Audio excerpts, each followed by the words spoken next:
Welcome back to Afia TV News tonight. Of course, this is our discussion segment, and tonight we'll be discussing breaking the cycle of abuse for future generations. We're going to go straight to what we have for you this evening, given that we are running short of time.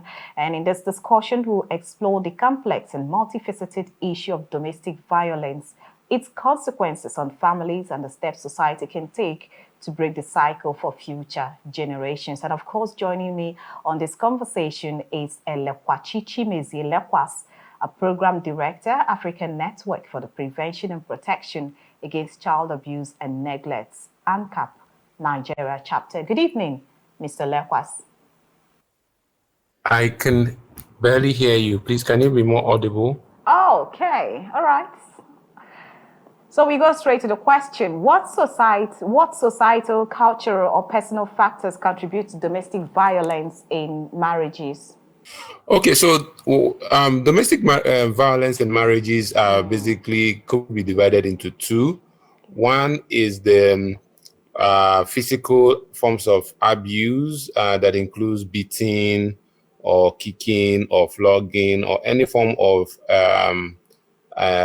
physical assault that occurs within the context of marriage, or especially within the home, not only in terms of marriage, but also within the context of people who are cohabiting together. Some of these are also referred to intimate partner violence. Also, there's another form of domestic violence which could be psychological. These are non-verbal psychological efforts that affects people's psychological state, affects their mental health. It could also affect their overall well-being.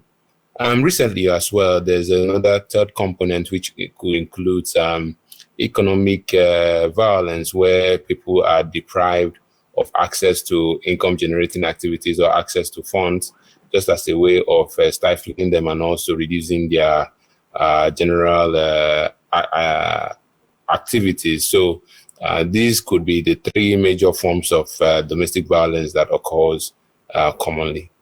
Okay, now I want to know more on how to know the signs of domestic violence in a relationship, because of course for it to start happening in marriages, there are signs of it before the marriage.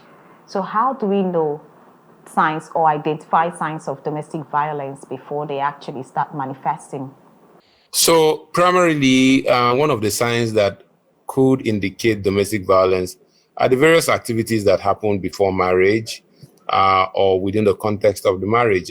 This could include relationships that are marked with aggressive and verbal assault or physical assault, or people who lack proper ability to manage anger, or friendships or relationships where there are poor communications between the two or between the parties involved. Those various activities that are generally not cordial friendships and relationships that are marked with physical, psychological, or verbal violence, those are the things that could be telltale signs of possible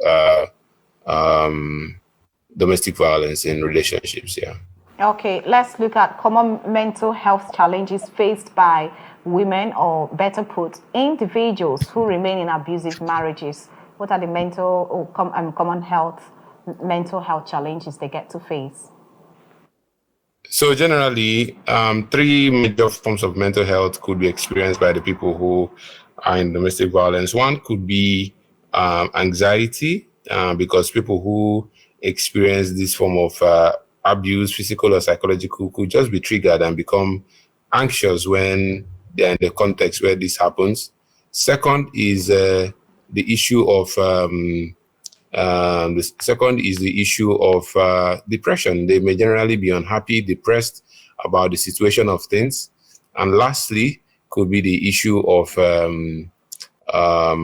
trauma, post-traumatic stress disorder that may arise as a result of the traumatic experiences that they have had in the course of the traumatizing experiences. Yeah. Okay, so now what are the psychological and emotional impacts of domestic violence on children? And of course, how can society help these children to recover and thrive? So the various forms of psychological and emotional impact on children and how society can help them heal and thrive. Okay, so basically, the issue of factors that could affect children includes various factors. For example, children could, generally we know that neuroscience have said that children who stay in states of chronic fear and anxiety generally have these difficulties. In developing adequately. Their brain development is hampered or is reduced.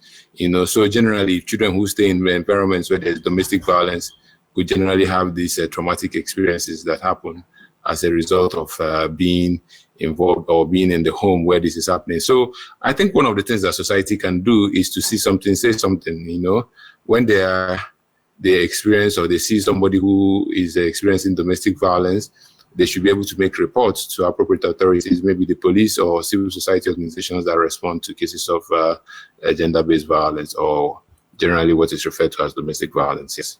All right. There is a belief in our society that children raised in marriages turn out better than children raised from broken homes. Now, the question is, why is it essential to challenge the stereotype that children of divorced parents are more likely to fail in life?